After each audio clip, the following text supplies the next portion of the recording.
What's going on, guys? Welcome back to the Total Specialist, week 3, day 4. I have no idea why this particular week is so much better than last week, but deadlifts absolutely flew today. Your guess is as good as mine, man. I mean, I was so stoked by the 375, as you can see that I'm celebrating like crazy, that I decided to go up to 385 for my double at 7.5 RPE. And it still moved amazing.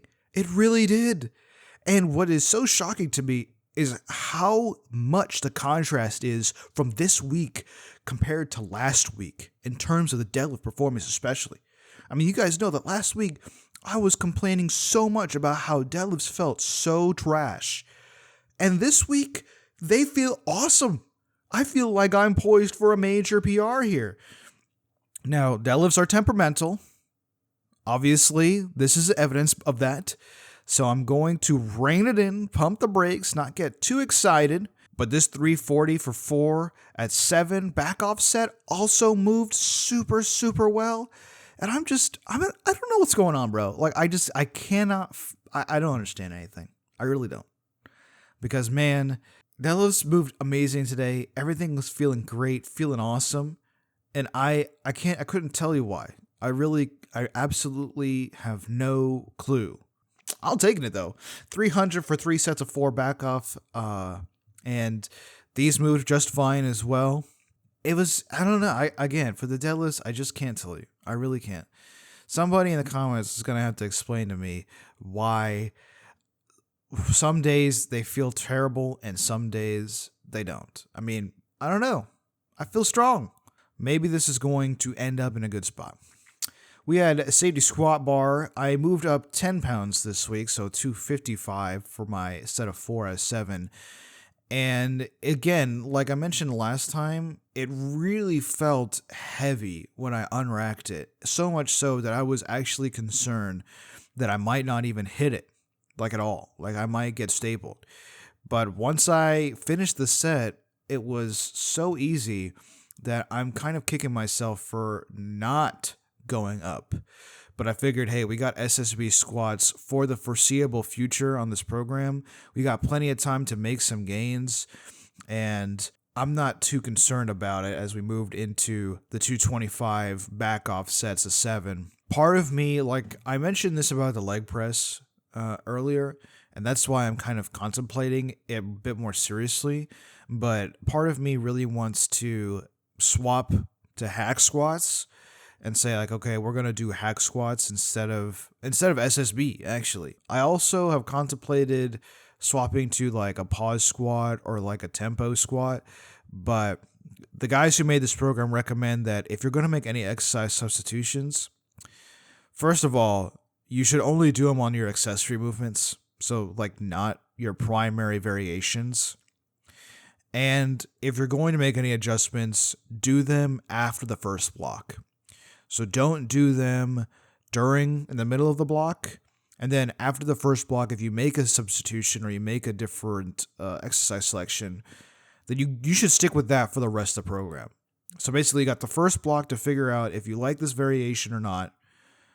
And then you have to keep that variation for the final, I guess it would be 10 weeks, because these are basically 5-week blocks, 4 weeks of training, and then a deload. So SSB is staying for now.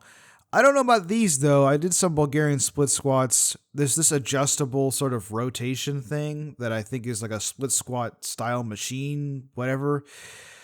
So I'm using that. I'm using it at 1 pin below the max, but honestly, I don't know if that's good. I should probably go up, but I really hate him. I cannot stress to you guys enough. I mention this every single time I talk about doing any sort of Bulgarian split squat variation. I hate them. I hate them, and it's not just because they're difficult, because they are tough. And I'm only using 35 pounds for these sets of 12. But because they physically hurt me. Like, it's just not a comfortable position for me to be in, and I actually get pain in my hip and my abductor sometimes. So I can't, and I don't know if that's because I'm just so tight, so I need more mobilization, and in which this is actually going to be beneficial for me, or if it's because I'm just not built for them. I don't know. I'm going to try to push through. So I didn't record my back extensions. Unfortunately, it was way too crowded in the back extension. So the next piece of footage you're seeing is standing calf raises, 445 for 4 sets of 10. And yeah, I mean, this calf machine also hurts. Like, it hurts the bottom of my foot, like standing in here and doing these calf raises. But honestly, like, I'm really stoked that I'm doing both seated and standing variations, because for a long time I only had access to a seated. So I'm trying not to complain, and man, the calf gains are crazy, man. They're like one of my best body parts. Shout out to obesity. Then we had final movement with some cable crunches, getting that ab work in here. 75 pounds for a set of 17, a set of 16, and then actually 2 sets of 16. Sorry. So a set of 17 and then 2 sets of 16. I'm going essentially until my abs hurt so much that I really feel like I can't do another rep. And I'm just trying to reach that end range, because it's a 15 to 20 rep range. There's no RPE, it's just 15 to 20. So trying to reach that end range. And then once I get to 3 sets of 20, obviously we'll do a weight bump.